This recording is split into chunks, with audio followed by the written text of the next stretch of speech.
ಅದು ನಮಸ್ಕಾರ ಅಲ್ಲ ಬಲ್ಲೆಂತ ಮಾತೆರೆಗಳ ನಮಸ್ಕಾರ. ಬೋಲೋ ಭಾರತ್ ಮಾತಾ ಕಿ. ನನ್ನಂತೆ ಜೋರು ಬಲ್ಲೆದಕ್ಕ ಬೋಲೋ ಭಾರತ್ ಮಾತಾ ಕಿ, ಬೋಲೋ ಭಾರತ್ ಮಾತಾ ಕಿ. ಪುತ್ತೂರಿನ ಮಹಾಲಿಂಗೇಶ್ವರ ದೇವರ ಅನುಗ್ರಹವನ್ನು ಬೇಡುತ್ತಾ, ಕೋಡಿಂಬಾಡಿ ಶ್ರೀ ಮಹಿಷಮರ್ದಿನಿ ದೇವರ ಅನುಗ್ರಹವನ್ನು ಬೇಡುತ್ತಾ, ಅಶೋಕ ಜನಮನ ಕಾರ್ಯಕ್ರಮದ ಈ ಸಭಾ ಕಾರ್ಯಕ್ರಮದ ಉದ್ಘಾಟನಾ ವೇದಿಕೆಯಲ್ಲಿ ಇವತ್ತು ಸಭಾ ಕಾರ್ಯಕ್ರಮವನ್ನು ಉದ್ಘಾಟನೆ ಮಾಡಿದಂಥ ಕರ್ನಾಟಕ ರಾಜ್ಯದ ಉಪಮಂತ್ರಿಗಳು, ಉಪಮುಖ್ಯಮಂತ್ರಿಗಳು, KPCCಯ ಅಧ್ಯಕ್ಷರು, ನನ್ನ ಆತ್ಮೀಯರು, ಮಾರ್ಗದರ್ಶಕರು ಆಗಿರುವಂಥ DK ಶಿವಕುಮಾರ್ ಅವರೇ, ಈ ವೇದಿಕೆಯಲ್ಲಿ ಉಪಸ್ಥಿತರಿರುವಂಥ ವಿಧಾನ ಪರಿಷತ್ನ ಸದಸ್ಯರಾದಂಥ ಮಂಜುನಾಥ ಭಂಡಾರಿ ಅವರೇ, ಜಿಲ್ಲಾ KPCCಯ ಅಧ್ಯಕ್ಷರ ಆತ್ಮೀಯರಾದಂಥ ಹರೀಶ್ ಕುಮಾರ್ ಅವರೇ, ಪುತ್ತೂರಿನ ಮಾಜಿ ಶಾಸಕರು ಆತ್ಮೀಯರು ಆಗಿರುವಂಥ ವಿನಯ್ ಕುಮಾರ್ ಸೊರಕೆ ಅವರೇ, ಪುತ್ತೂರಿನ ಮಾಜಿ ಶಾಸಕಿ ಆಗಿರುವಂಥ ಶಕುಂತಲಾ ಶೆಟ್ಟಿಯವರೇ, ನನ್ನ ಆತ್ಮೀಯ ಮಿತ್ರರಾಗಿರುವಂಥ ಮಿಥುನ್ ರೈಗಳವರೇ, ಪದ್ಮರಾಜ್ ಅವರೇ, ಇವತ್ತಿನ ಈ ಕಾರ್ಯಕ್ರಮದಲ್ಲಿ ನಮ್ಮ ಜೊತೆಯಲ್ಲಿರುವಂಥ ಕ್ರಿಶ್ಚಿಯನ್ ಧರ್ಮಗುರುಗಳಾಗಿರುವಂಥ ಲಾರೆನ್ಸ್ ಅವರೇ, ಮುಸ್ಲಿಂ ಧರ್ಮಗುರುಗಳಾಗಿರುವಂಥ ದಾರಿಮಿ ಅವರೇ, ವೇದಿಕೆಯ ಮೇಲಿರುವಂಥ ಎಲ್ಲ ಗಣ್ಯರೇ, ಯಾಕಂದರೆ ಎಲ್ಲರ ಹೆಸರುಗಳನ್ನು ಉಲ್ಲೇಖ ಮಾಡಲಿಕ್ಕೆ ಹೋಗುವುದಿಲ್ಲ, ತುಂಬ ಸಮಯ ತಗೊಳ್ತದೆ.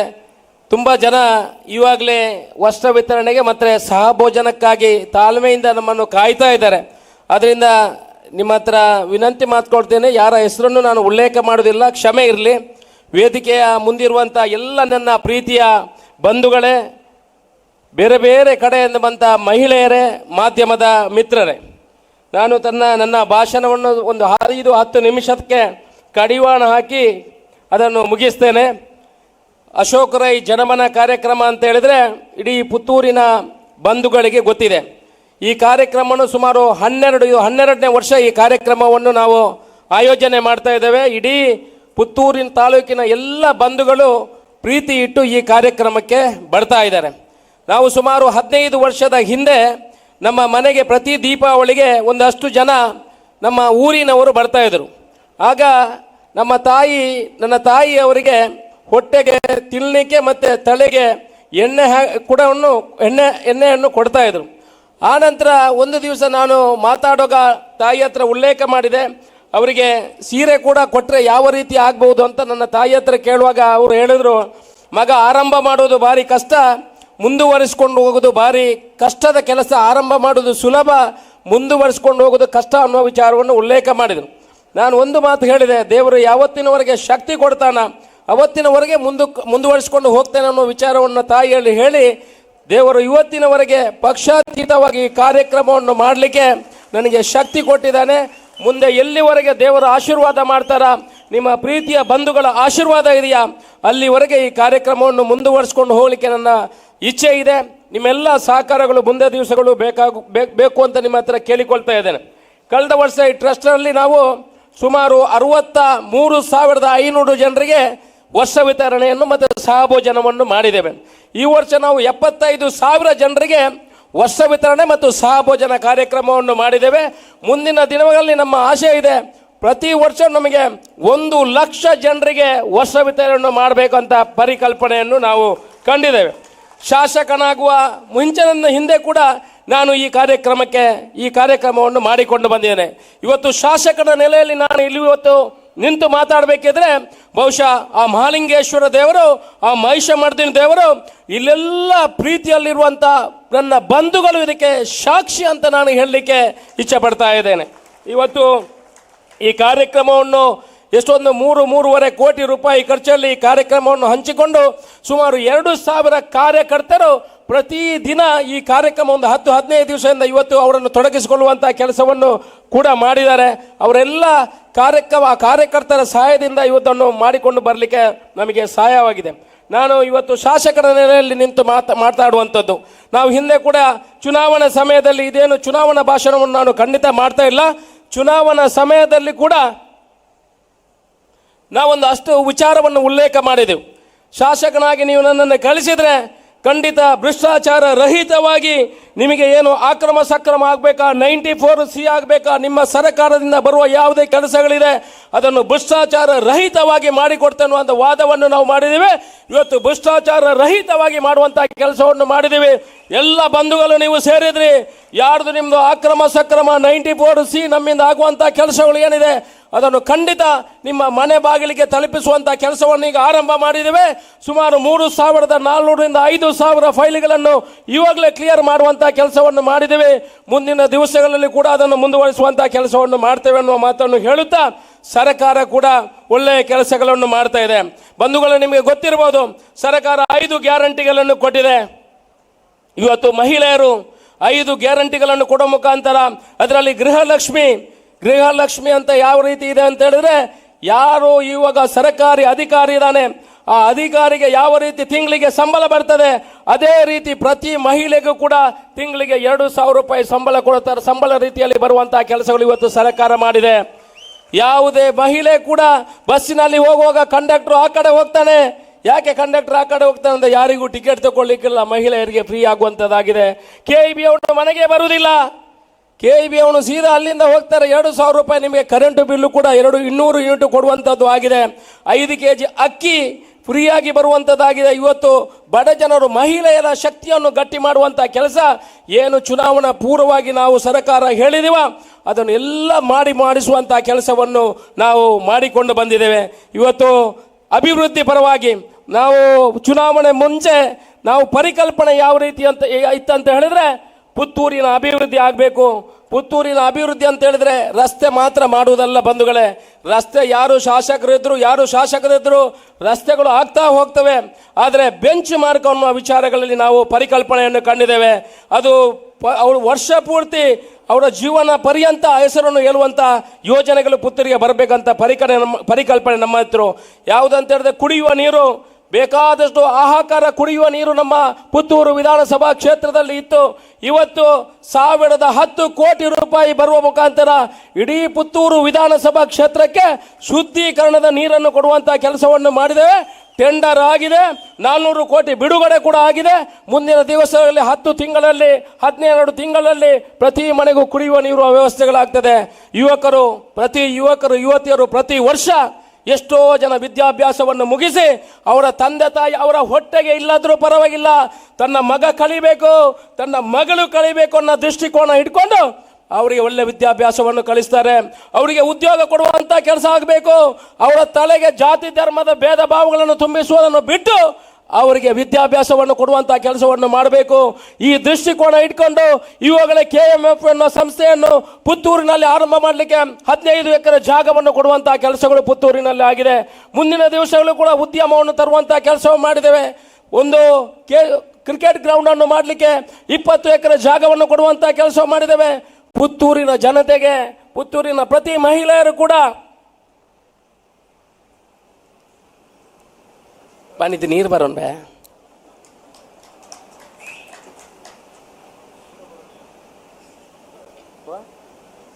ಪುತ್ತೂರಿನಲ್ಲಿ ನೀವು ಪರಿಕಲ್ಪನೆ ಇರಬಹುದು. ಪುತ್ತೂರಿನಲ್ಲಿ ಒಳ್ಳೆ ರೀತಿಯ ಗ್ರೌಂಡ್ ಇದೆಯಾ? ಮುಖ್ಯಮಂತ್ರಿ ನಮ್ಮ ಉಪಮುಖ್ಯಮಂತ್ರಿಗಳಿದ್ದಾರೆ. ಪುತ್ತೂರಿನಲ್ಲಿ ಯಾವುದೇ ಒಳ್ಳೆಯ ರೀತಿಯ ಗ್ರೌಂಡ್ಗಳಿಲ್ಲ. ಒಳ್ಳೆ ರೀತಿಯ ಗ್ರೌಂಡ್ ಮಾಡಲಿಕ್ಕೆ ಇವಾಗಲೇ 20 ಎಕರೆ ಜಾಗವನ್ನು ಗುರುತಿಸಿದ್ದೇವೆ. ಮಾನ್ಯ ಉಪಮುಖ್ಯಮಂತ್ರಿಗಳು ಅದಕ್ಕೆ 8.5 ಕೋಟಿ ರೂಪಾಯಿಯನ್ನು ಅನುದಾನವನ್ನು ಕೊಡ್ತೇನೆ, 20 ಎಕರೆ ಜಾಗವನ್ನು ಇಡುವಂಥ ಕೆಲಸವನ್ನು ಮಾಡುವಂತ ನನಗೆ ಹೇಳಿದ್ದಾರೆ. 20 ಎಕರೆ ಜಾಗವನ್ನು ಗುರುತಿಸಿದೆ. ಕೂಡಲೇ ಅದಕ್ಕೆ 8 ಕೋಟಿ ರೂಪಾಯಿ ಕೊಡುವ ಮುಖಾಂತರ 10 ಲಕ್ಷ ರೂಪಾಯಿ ಬಿಡುಗಡೆ ಕೂಡ ಸರ್ಕಾರದಿಂದ ಆಗಿದೆ. ಮುಂದಿನ ದಿವಸಗಳಲ್ಲಿ ಪ್ರತಿ ಮಹಿಳೆ ಕೂಡ ಇಲ್ಲಿಂದ ತನ್ನ ಮಗನನ್ನು, ನನ್ನ ಮಗಳನ್ನು, ತನ್ನ ತಂಗಿಯ ಮಗನನ್ನು ಮಹಿಳೆ ಸಮೇತ ಆ ಗ್ರೌಂಡಿಗೆ ಹೋಗಿ ಅಲ್ಲಿ 3 ಸುತ್ತು ವಾಕಿಂಗ್ ಮಾಡಿ ತನ್ನ ಮಗಳು ಸ್ಕೇಟಿಂಗು, ಬಾಸ್ಕೆಟ್ ಬಾಲು, ಸ್ವಿಮ್ಮಿಂಗು ಏನೇನು ಅವನಿಗೆ ಇಷ್ಟ ಇದೆಯಾ ಸಿಂಥೆಟಿಕ್ ಟ್ರ್ಯಾಕ್ ಅದನ್ನೆಲ್ಲ ಮಾಡುವ ಮುಖಾಂತರ ಆರೋಗ್ಯಕರವಾದ ವ್ಯವಸ್ಥೆ ಕೂಡ ಸಾಕಾರ ಮಾಡುವಂಥ ಕೆಲಸವನ್ನು ನಾವು ಇಲ್ಲಿ ಮಾಡ್ತಾ ಇದ್ದೇವೆ. ಒಟ್ಟಿನಲ್ಲಿ ಪುತ್ತೂರಿನ ಅಭಿವೃದ್ಧಿಗಳಾಗಬೇಕು, ಆ ರೀತಿಯಲ್ಲಿ ಕೆಲಸ ಮಾಡುವಂಥ ಎಲ್ಲ ಕೆಲಸಗಳನ್ನು ಮಾಡುವಂಥ ಕೆಲಸಗಳಾಗಿದೆ. ಆಯುಷ್ ಅನ್ನುವಂಥ ಒಂದು ಮೆಡಿಕಲ್ ಕಾಲೇಜು, ಅಂದರೆ ಆಯುಷ್ ಅಂತ ಹೇಳಿದ್ರೆ ಆಯುರ್ವೇದಿಕ್ ಮೆಡಿಕಲ್ ಕಾಲೇಜಿಗೆ ಕೂಡ 1.5 ಎಕರೆ ಜಾಗವನ್ನು ನಿಗದಿ ಮಾಡಿ 15 ಕೋಟಿ ರೂಪಾಯಿಯಲ್ಲಿ ಆಯುಷ್ ಆಸ್ಪತ್ರೆ ಮುಂದಿನ ದಿವಸಗಳಲ್ಲಿ ಇಲ್ಲಿ ಬರಲಿಕ್ಕಿದೆ.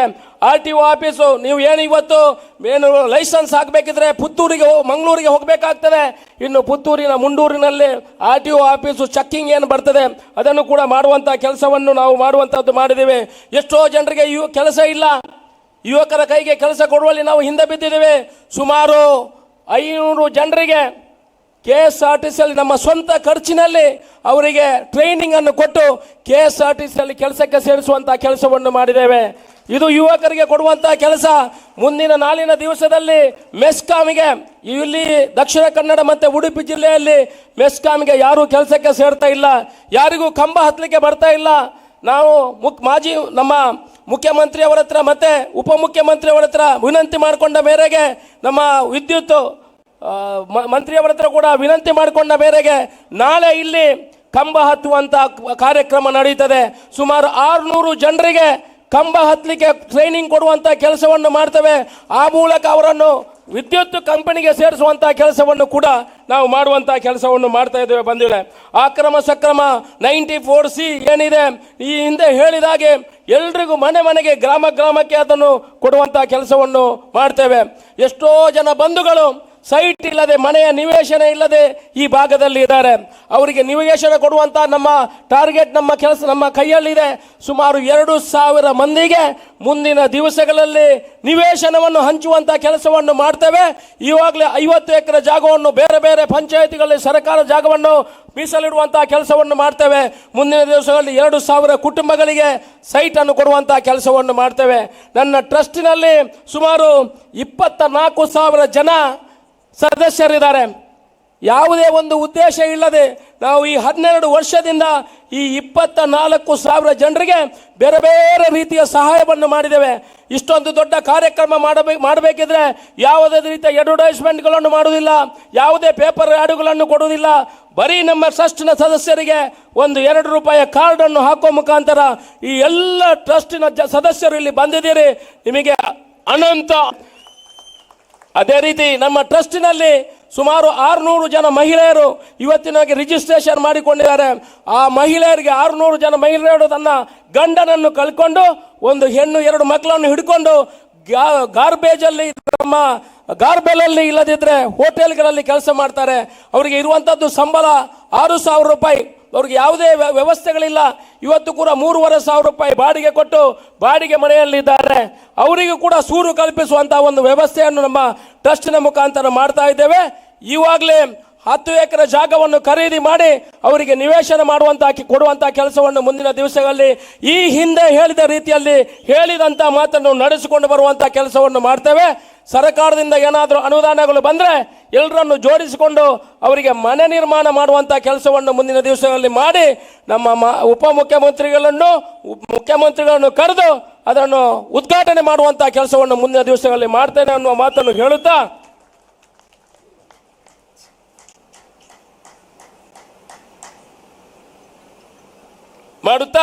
ಈಗ ನೀವೆಲ್ಲ ಇಷ್ಟೊಂದು ಜನ ಇಲ್ಲಿ ಸೇರಿದ್ರಿ. ನಾವು ಹೆಚ್ಚು ಸಮಯವೇನು ಕಳೆದಿಲ್ಲ. ವರ್ಷ ವಿತರಣೆಯನ್ನು ಈಗಲೇ ಆರಂಭ ಮಾಡ್ತೇವೆ.